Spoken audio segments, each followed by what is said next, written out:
এখনো পর্যন্ত 22টা false account পাওয়া গেছে, যেখান থেকে মহিলারা নয় পুরুষরা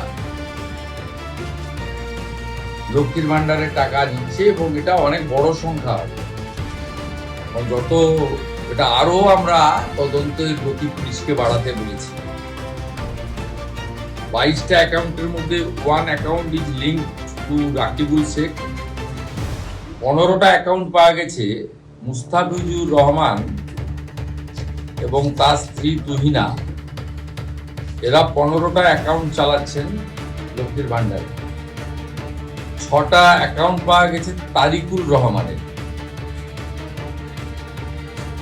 যারা 12 পাতা 16 পাতা 18 পাতা করছেন। এই রিজেক্টেড, জনগণের দ্বারা রিজেক্টেড নেতা এবং তাদের দলের লোকেদের বলবো যে এই সংখ্যাটা কত হবে আমরা জানি না।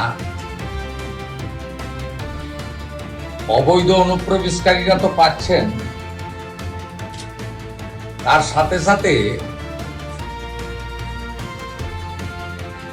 হাজার হাজার তৃণমূল কংগ্রেসের নেতা যারা মহিলা নন বা এই কর্মসূচির আওতায় আসেন না, তারা লক্ষ্মীর ভান্ডার লুট করেছেন।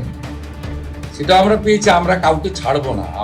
আমি ডিজিপিকে বলেছি সিট গঠন করতে, এবং যেহেতু মানিটারি ডিফলকেশন আছে, মানি লন্ডারিং এও এদের কেসকে ট্রান্সফার করার জন্য আমরা ডাইরেকশন দিচ্ছি। আমরা হিসাব করে দেখেছি এসআইআর এর নাম বাদ যাওয়া এবং এই রাকিবুল, মুস্তাফিজুর, তারিকুলরা মিলে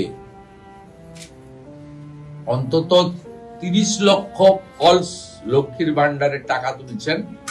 30 লক্ষ গুণিতক 1,500 টাকা করে যদি হিসাব করেন, কত হাজার কোটি টাকা আপনাদের জনগণের টাকা কিভাবে এরা লুট করেছে। এই লুটেরাদের পার্টি তার প্রমাণ।